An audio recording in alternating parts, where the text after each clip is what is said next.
Hello, I'm Dave Peach, and this is the Crawfordsville Peachcast, sponsored by Tri-County Bank, your community bank since 1892. See them in person or at tricountybank.net. Tri-County Bank, member FDIC, and equal housing lender.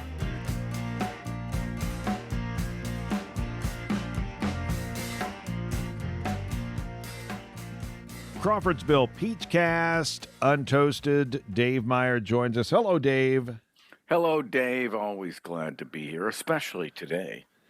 Where the Buffalo Roam, Untoasted movie number 54 from 1980. Hey, we got to give our sponsors a big shout out. One, Okay. two, three. Big shout out.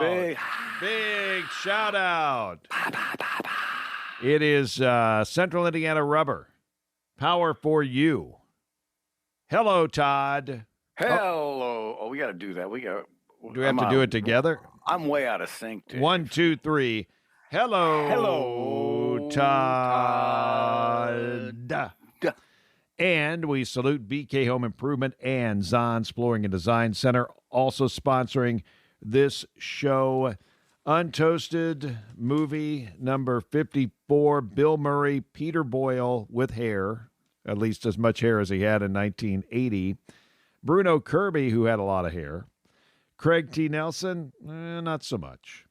And our good friend Dwayne Jesse, Otis, Day and the Nights. Again. Did you read the story about Otis Day and the Nights?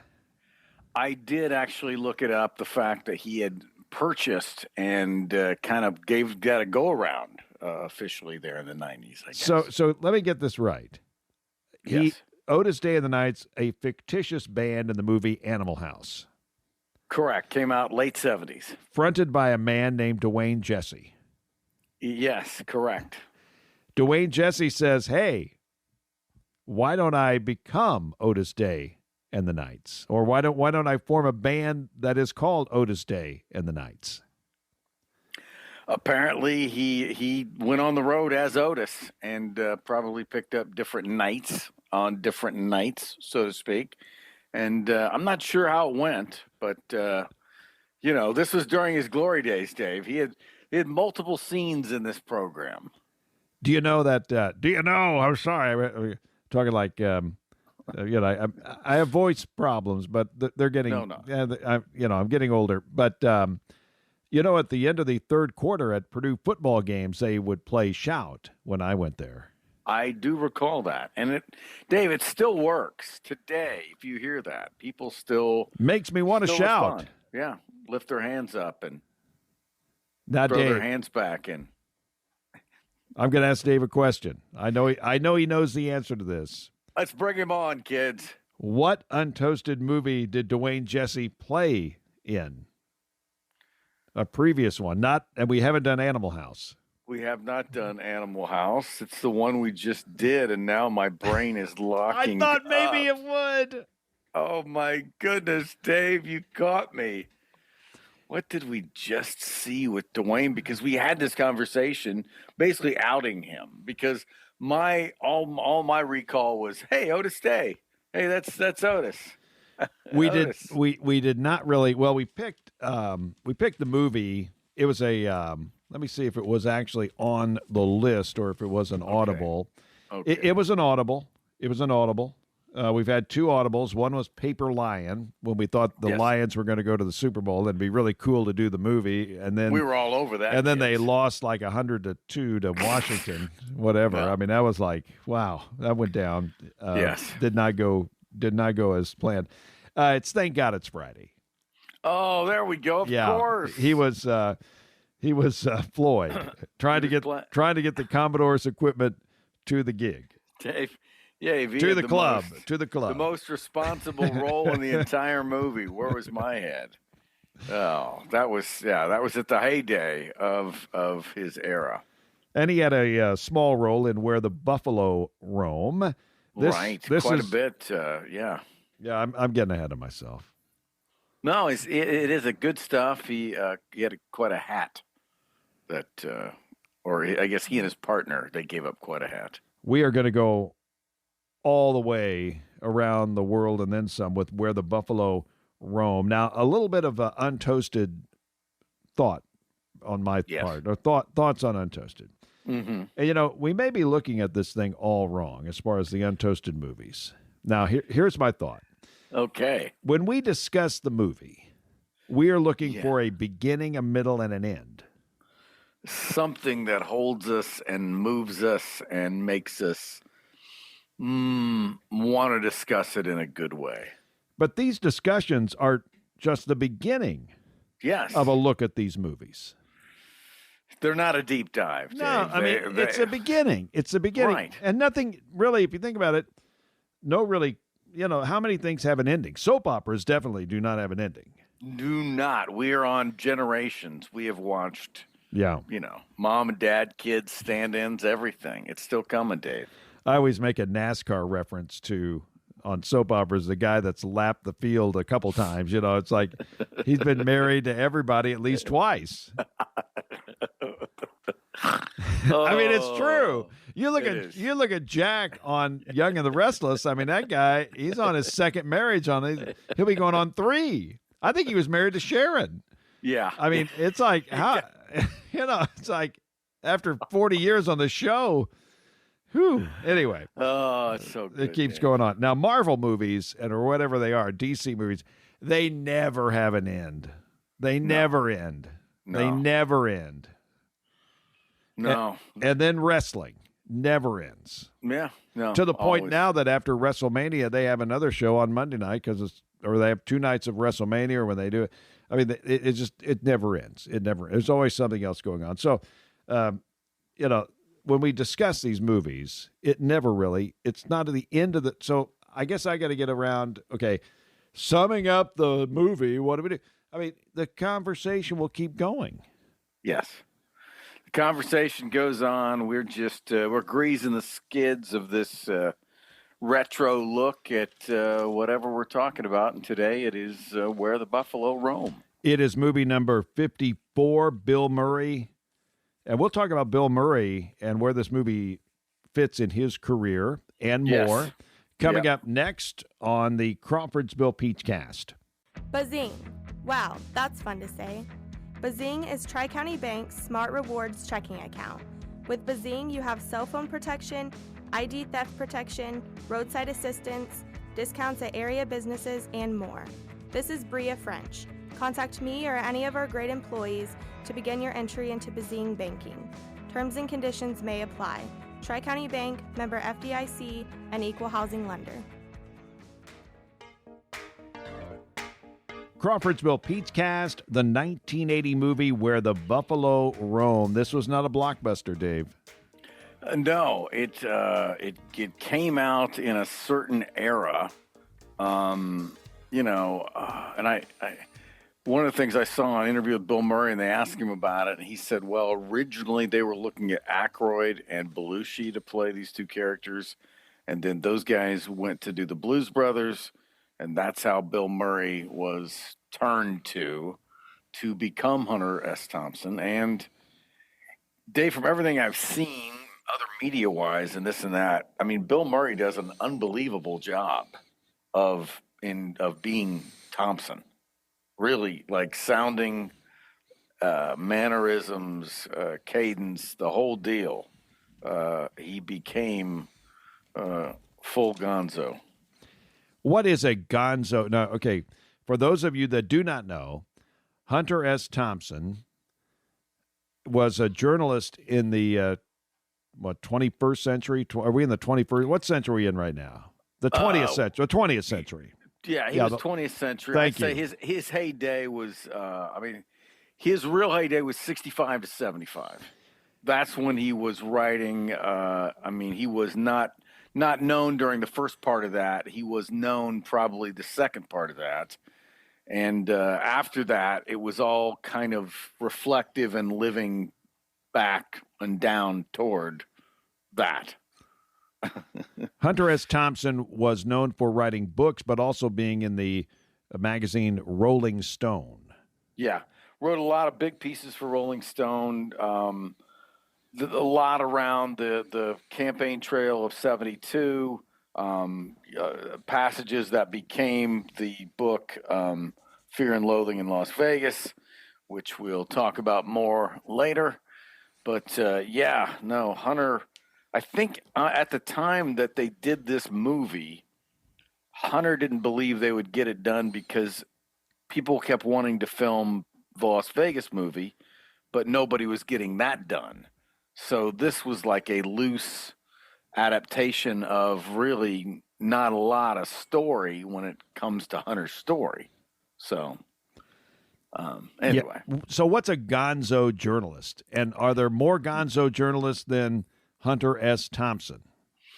Oh, sure. I mean, Tom Wolfe kind of gave this class, these are the new young journalists, and he included Thompson in that. And this was like in the 60s, and he wrote this piece. But basically, gonzo to him was putting himself in the story. He was a first-person journalist in the in a weird sort of way, in that he would write the truth, but he might not exactly give you all the facts to get you there.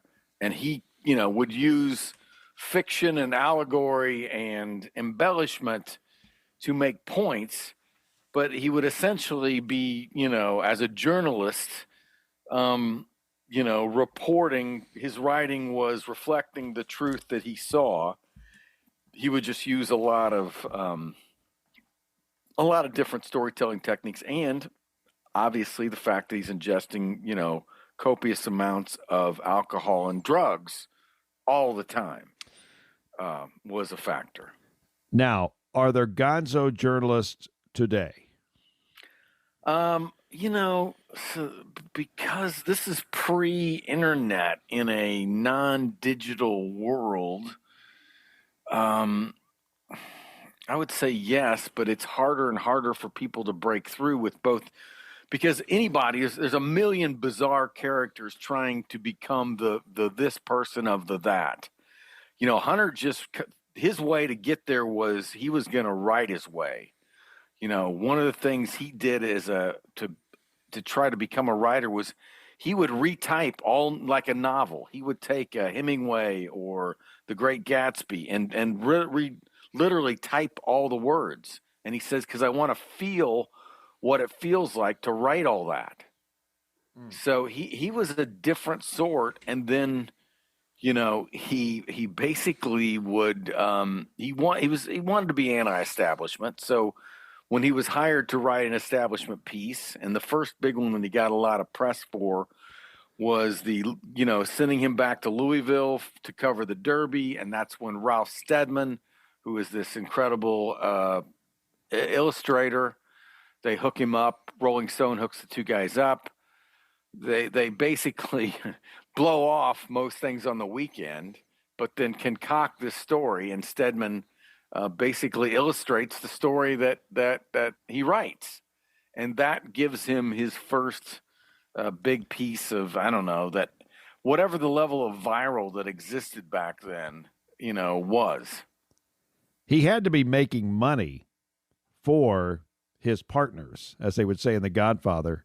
Yeah. Because nobody's able to trash that many hotel rooms and do the things that he did and, hit cars in the rear and all that stuff if you're not making a profit.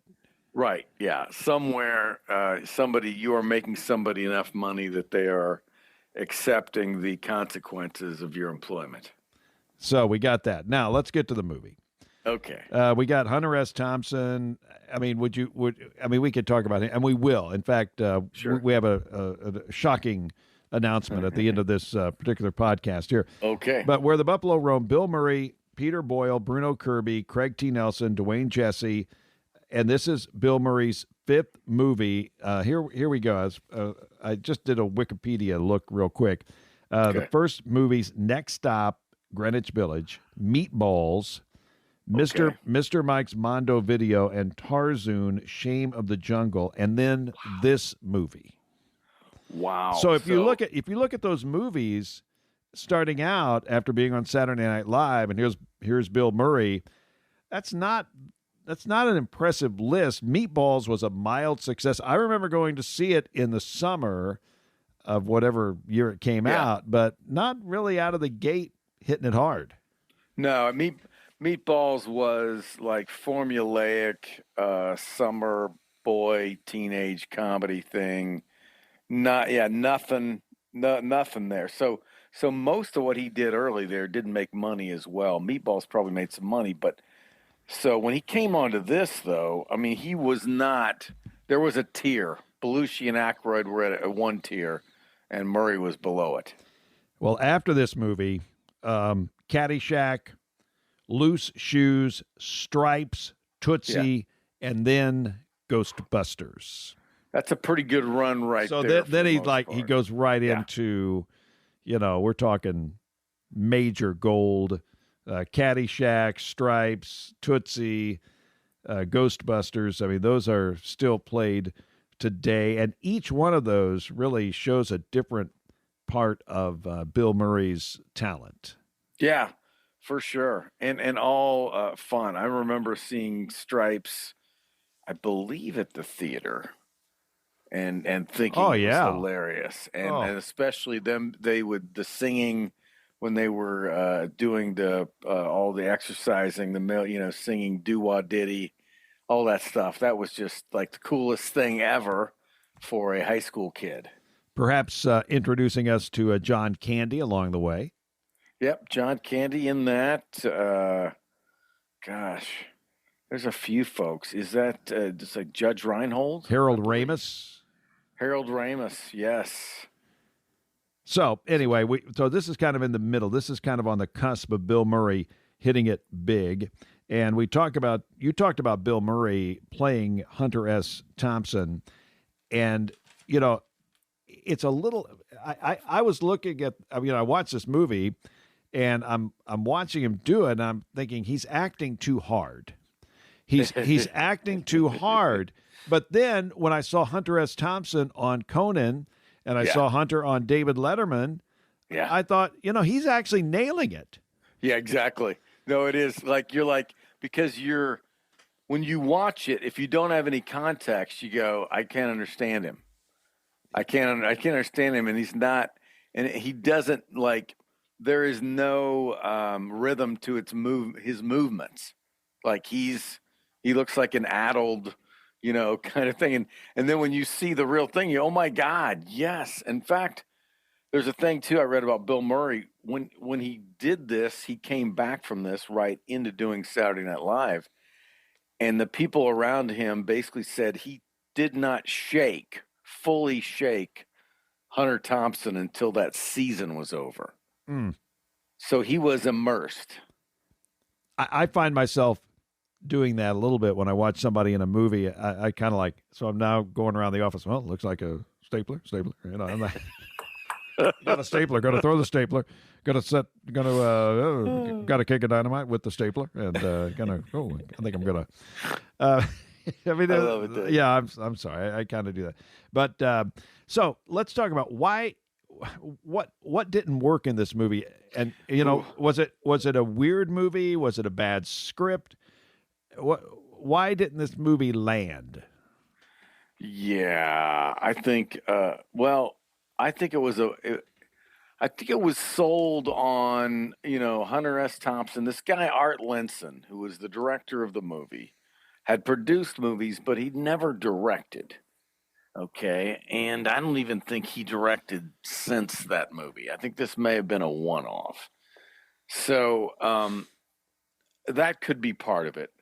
The script does not, whatever the script was, if you laid that out and tried to walk someone through that, they'd go, hang on, what?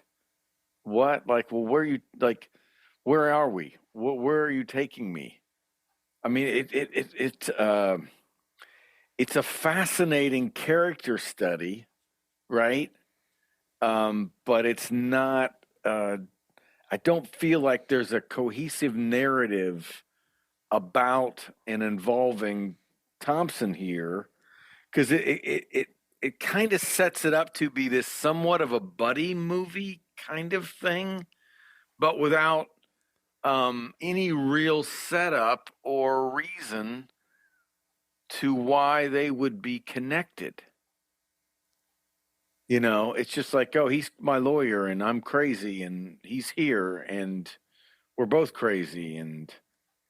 But so anyway, it's, I, as we just said, I mean, Bill Murray embodies Hunter Thompson, and I don't know who the actual the guy who was Laszlo, who his real name is, I believe, Oscar Acosta, but Peter Boyle was was interesting. Yeah, he was to watch. Yeah, I mean, the whole time. So that's where Hunter Thompson's interesting, and it was like I stayed with it.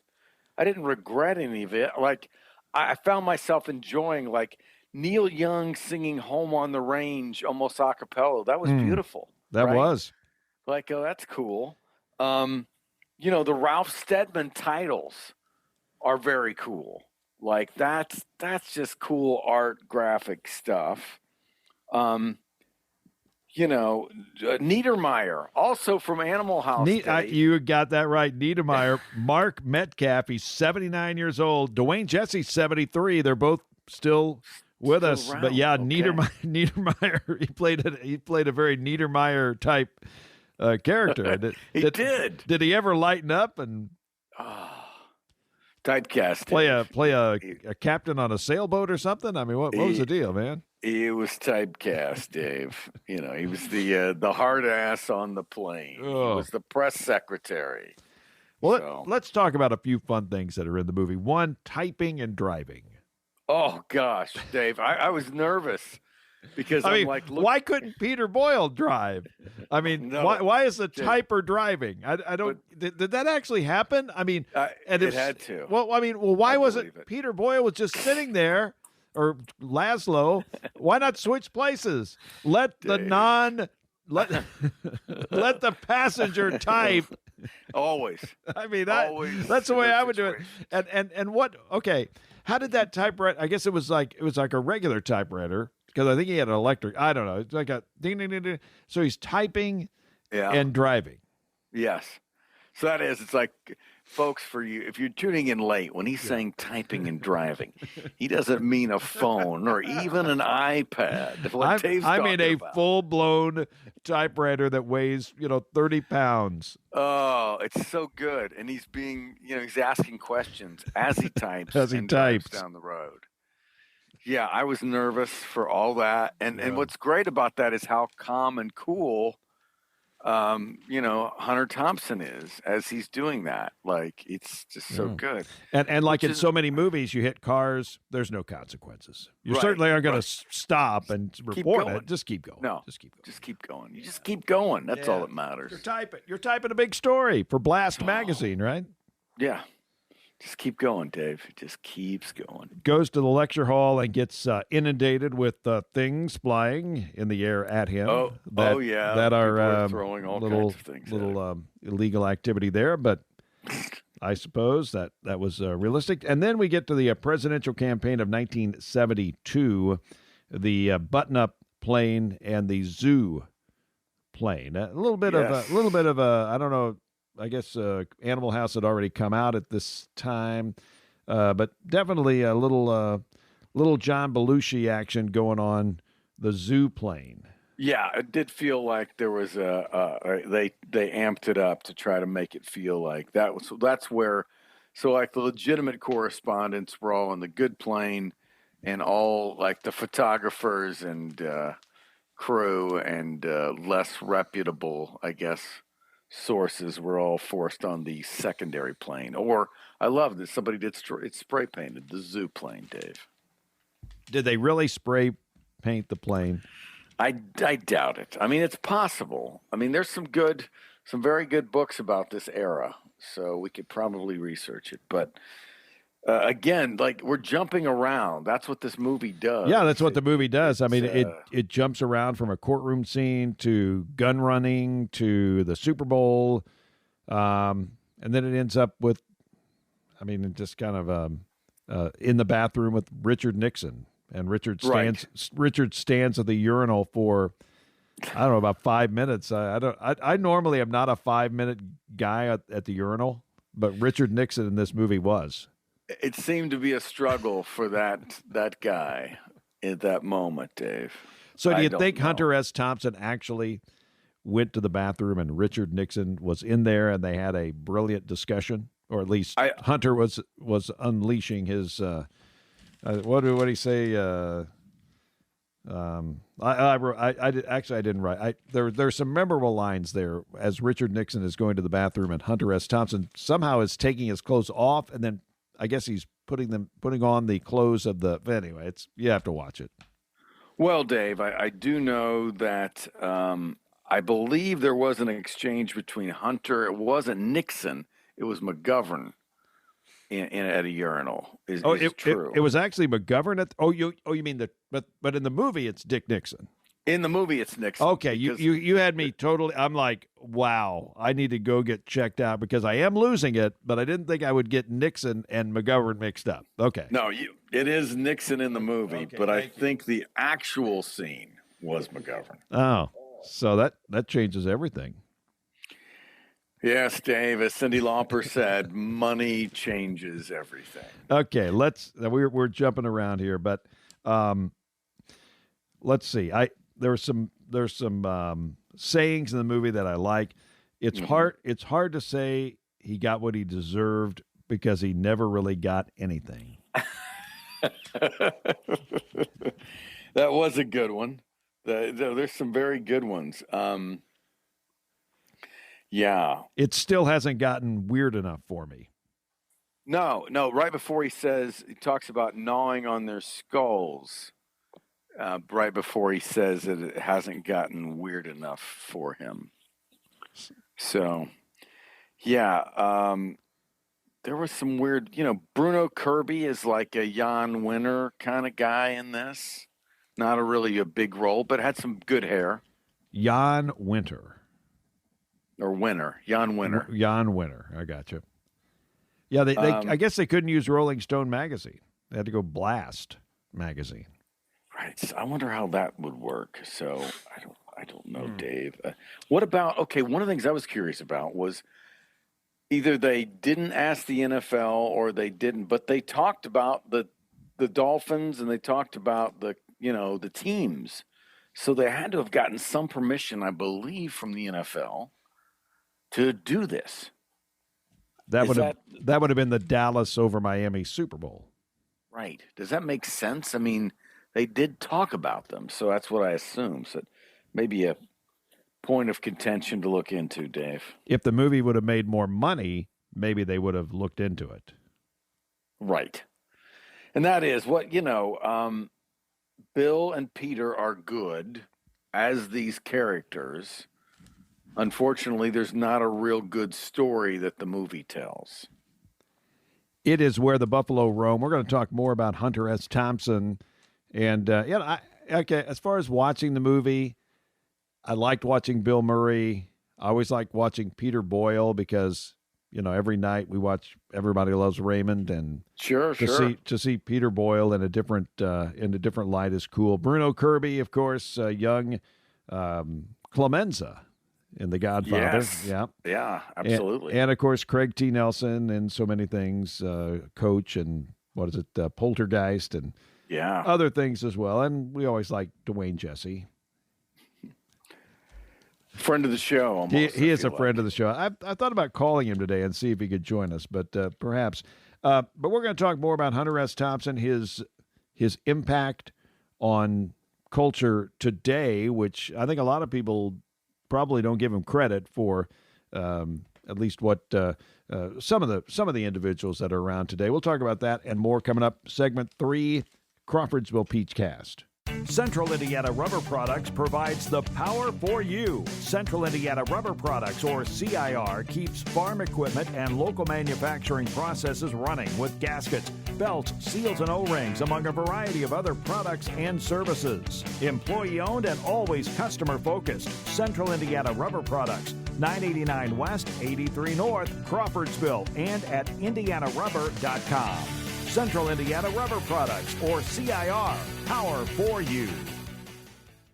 Dave Peach here with Brandon Kappas from BK Home Improvement. And Brandon, you have an exciting announcement. Yes, Dave, thank you. We are excited to announce Zahn's floor covering is now Zahn's Flooring and Design Center, acquired by BK Home Improvement. I understand Bob Zahn will be staying to help. We are excited to have that, and absolutely, Zahn's Flooring and Design Center is happy to have Bob Zahn still involved in that same local presence they're used to dealing with. There has been a little confusion. BK Home Improvement is not affiliated with BK Painting or BK Property Management. You are located at your headquarters in Lebanon, Indiana. Yes, we are excited to expand both brand names inside of both markets for Lebanon and Crawfordsville. Please come visit our showroom at 310 North Green Street, as we will consistently be redesigning and offering new, innovative products and technologies. And you are still going to say, Zahn's Flooring and Design Center. We are everywhere you walk.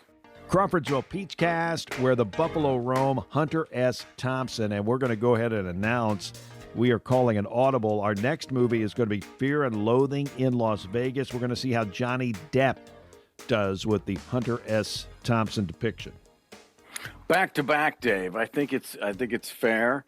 There were about 15 years plus in between these two productions, so it'll be fun. I'm looking forward. Different movies, different interpretation. Obviously, much different directors, but the subject matter expert that we're all focused on is the doctor. So it'll be fun to see how Johnny does after seeing what Bill did. And I guess I could even break down and read the book this week. Ooh, Dave. That might be extra. That would be good. Now, I did watch a couple of interviews he did with Conan O'Brien and David Letterman. In the Conan interview, he talks about Johnny Depp actually living with him. Yeah, didn't he? Like for months. And yeah. And he found in the basement where he was sleeping some dynamite. Wow. Yeah, Hunter had some dangerous habits with guns, and he liked to blow things up, Dave. And you could tell David was in awe of Hunter S. Thompson. Oh, sure. Yeah, I mean, Dave grew up in that, era. He was, I want to say he graduated from high school in 65. So he, in the time that Hunter would have been writing and Dave was at Ball State and then, trying to start to make it in the entertainment business, I'm sure Hunter loomed large in that. Now, I'm going to ask some questions about Hunter S. Thompson. We'll talk about it when we do Fear and Loathing in Las Vegas. But here's my thought. It's easy to be yourself, right? Sure. Yes. But to have someone pay you to be yourself, that is hard. Yes. Yeah. Yeah. And he created something and then got trapped in it. Do you think that when you talk about the drugs and the cigarettes and the alcohol and all that stuff, was it actually alcohol that he's pouring on the Letterman show, or is that? I mean, could it be in any way, shape, or form an act? Because when you're making that much money and people are depending on you so much, and you're sitting there drinking and trashing hotel rooms and doing all this stuff, would there be any way, shape, or form, or could there be a possibility that he was putting on a show? Well, I think there were definitely times when that was all he was doing, was trying to, I guess, give the people what they want, to some degree. Problem was, and this is like weirdly depicted in the movie that we just were talking about here, is how much did you see the behavior of Hunter Thompson deviate the entire time he's ingesting all that? Like, not much. No. Which just speaks to the fact, which I think is probably pretty accurate, but it speaks to the fact that he was an addict and also kept a pretty good running stash working in his system. As crazy as it looks, as far as his life goes, there's a reason that he got 2 movies. Yeah. Yeah. Evocative writing, at a time when it was maybe more valued. I don't know. It's hard to compare that type of thing. But people were, in an era where most podcasts are leaning toward the video side, Dave, he was writing in an era when people were still just reading and very happy with that, and that was enough. So this guy that was definitely radical counterculture, but also strong enough with the ideas he portrayed and the way he did it that he got respect from not just the counterculture, but from actual politicians and power brokers. Yeah. So, but he did. I don't think he ever probably thought himself to be, I don't think he wanted to maybe become this character, that is partly what he became. And then partly, when Doonesbury's featuring you again, different era. Those daily comic strips had a lot of pull in that time, right? So Uncle Duke. So people that didn't even know who Hunter S. Thompson were, basically younger generation, were pulled into, no, this is a real person. Like holy whack, what is this? So I mean, there was a whole other life to that happened between, these, when this moved, basically between these two movies. We definitely need to go video. Yeah. We got to go video. Now, I'm going to try to do a mind meld or a I'm dearly miss Kreskin, and I miss him. So I'm going to try to do a kind of working my mind, and I'm going to try to get you to think of the person that I'm thinking of. Okay. This is almost like when I'm driving to work, and I mean, it actually did happen. I correctly guessed 2 of the 3 songs that were playing on the radio without listening to the radio stations. I just felt them. I'm not kidding. Wow. I'm not kidding. Wow. I mean, it's like boom, boom. I go, and I got anyway. It's like one of those things. So now I'm going to try. Love it. I'm going to try. Okay. And I know a lot of it is coincidence and all that stuff. Okay. So anyway, Hunter S. Thompson influenced people, obviously, throughout his career. Now, when you talk about today, 2025, who would you say is most like Hunter S. Thompson? I'll give you a hint.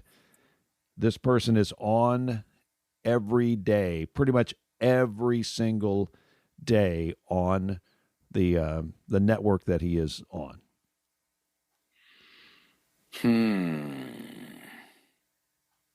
Wow.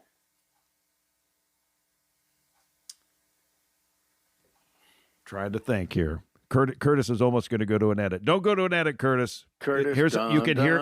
I can hear Dave thinking. It is it's a person known for publicity, or, making publicity. It's a person known for not kowtowing to authority. Yeah. My first thought, and I'm not a fan of this person, so that's why I paused. But I've got to say it. Stephen A. Smith. Close. Okay, who is it, Dave? Pat McAfee.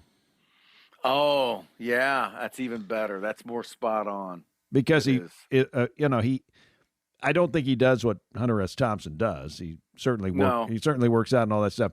But he kind of blazed his own trail, and he's kind of his own boss, and his bosses aren't necessarily up with what he does, from what I've read.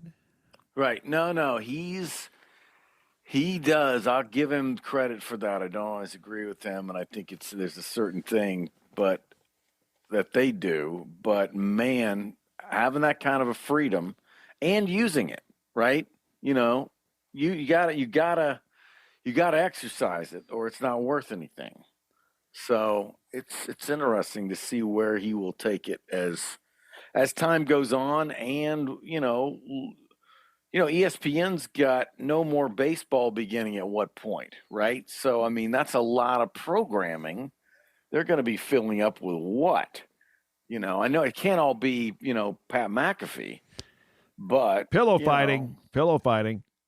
Who knows? I mean, he might. That's the kind of guy, though. If he's going to pitch him an idea, there's time for it right now, I would think. Another sports guy, Bill Walton. Bill Walton. Bill was so entertaining. When Bill Walton was doing a game, you knew it was Bill Walton. Yeah. I mean, with these other guys on ESPN, sometimes you can't tell one from another.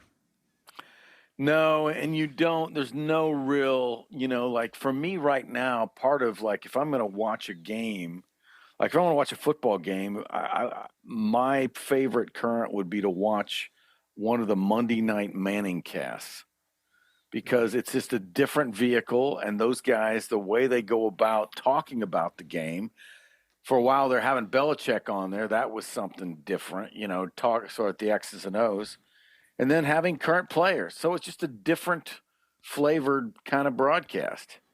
But, to baseball, I'm more drawn to, I love the quiet. Like, I want to hear in the broadcast somebody yell out, trying to sell peanuts, or you hear a little bit of just whatever the crowd is while the announcer just takes a break because it's baseball. And you got a second. Now, I know pitch counts have sped that up, but it still happens, Well, when I will say pitch count or the pitch clock is good. Yeah. It's a good thing. It's a good thing. It's a good Definitely. thing for local radio stations that, want a precise game. And also the runner at second is also good for us because, you just don't want 15-inning games. You don't want them. And with the way pitching is now, where pretty soon they're going to give a win for 4 innings. I mean, they almost have to because I mean, the way it is, I mean, how can they even manage a 15-inning game when everybody's on a pitch count and all that? But so, okay, one more question. Okay, Dave. Who is the Hunter S. Thompson in the news world? Ooh. Or is there one? I mean, you think about news. Let's talk about news right now. Yeah. With news, you've got your conservative channels. You've got your liberal channels. Yep. Supposedly, I mean, you've got one or two that say, we're in the middle, And, there's a pastor that said the only thing in the middle of the road are yellow lines and dead possum. But, that I don't know if that's the case or not. But anyway, we've kind of gone into we've gone from Walter Cronkite, John Chancellor, one at least a news that was that we felt was unbiased. Right. Yes. To now we have just total bias on all this. So is there a Hunter S. Thompson out there, just a gonzo guy? Here's a liberal guy that obviously like to shoot guns and explode things and things like that. Not necessarily a liberal talking or liberal trait today. It doesn't, doing that kind of thing doesn't get you. It's not on the liberal bingo card. So he was kind of both ways. Yeah, I mean, he was probably more of a libertarian than a classic liberal. Got it. I mean, he did, a lot of journalism early that was maybe more crusading, but nowadays there's so many people doing a lot of work, but I don't think there's any one. Like I think about in the music world, every few years there's some artist that comes out, it's their first album or it's their second or whatever, but it sells 1 billion copies. Still happens even in the Taylor Swift era. Somebody's going to break through. And that occasionally used to happen. Like I see it like I would say Nate Bargatze has done that in comedy in the last, year or so. Some people have moved, definitely moved into the arena world, whatever that, but he's blown up. He's huge. Combination of doing stadiums, Saturday Night Live, whatever that is. I don't think there's a journalist right now, but I think the world is open to it. I do believe because of how quickly the news cycle works for the most part and how fast, anything viral travels. that there's definitely still a place for that, possibly. A couple guys that you are familiar with, you probably watch them more than me, Bill Maher and John Oliver. Bill Maher and John Oliver. Okay, yes, now let me. They're almost corporate. Well, I would say Oliver, he takes a lot of shots. He's like, I would say Oliver is more like old school Letterman, when Letterman was taking shots at GE when he was at NBC. Look at John Oliver like that. I'll say this about John Oliver before you move on. The guy has a funny look. Yeah, you know what does. I mean? You look at him. Does. You look at Yes. him. You might not agree with him, but you got to admit, what he could say things, and you'd laugh, and you'd go, "Wait a minute, that wasn't even funny." Yeah, no, he does. I mean, he part of his whole thing in his show, and his show is a different kind of animal because it's more they do one subject and they kind of go. It's kind of an educational look at something that really nobody's interested in. Like student loans or, basically like welfare. A stuff like podcast that. about where the buffalo roam. Right. It's that kind of stuff, Dave. And then they put the funny in, and then his whole thing is like a rapid fire delivery. Like he's going 90-0. The guy can read a teleprompter. I mean, he might be working somebody with cards, but it feels like a prompter just based on the speed. And Bill Maher. Yeah. Bill Maher. Bill Maher seems to be, he's more grievance based. He's, like nobody else gets it. I'm the only one that's figured it out. I'm pretty stinking smart. Yeah, he asks good questions. I'll give him that. I just don't. He's not as appealing. Like he used to be more funny and less whatever he is now. He's still good. He's still good. He still has relevance, but I just don't. You got to bring the funny when you do that, because that's what makes the whole thing work.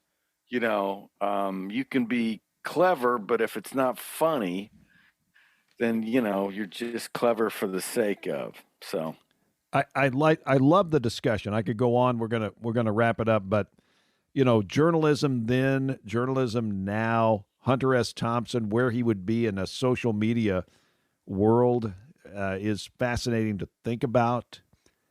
I don't know. I mean, you're talking about pausing. You're talking about, that is foreign to today's world. I mean, the thinking, you got to get it going, and in fact, sometimes it's people hit that 2x button. Oh yeah, where you want them to talk faster. They're already talking fast enough for me, and somebody's going to hit the 2x button to get them to talk faster on their YouTube video. I'm going, anyway, we're being anyway, we've got another movie on the way. We've called it we're saying Fear and Loathing in Las Vegas with Johnny Depp. I'm looking forward to watching that, and we can talk about Hunter S. Thompson on the next episode of the Crawfordsville Peachcast. More, Dave, more. I love it. Dr. Thompson. Well, Dave Meyer, we will talk to you next time. And it's Where the Buffalo Roam, number 54, 1980, Untoasted. Dave, we thank our sponsors. They are Zahn's Flooring and Design Center, BK Home Improvement, and Central Indiana Rubber. CIR, power for you. 1, 2, 3. Hello, Todd. Thanks for listening to the Crawfordsville Peachcast, sponsored by Tri-County Bank, your community bank since 1892. Tri-County Bank, member FDIC, and equal housing lender. I'm Dave Peach. Join us every Thursday for a new episode on Apple or Spotify. Please like, subscribe, and download the Crawfordsville Peachcast. This podcast was produced and edited by Up There Media and is a presentation of Fork Broadcasting Digital.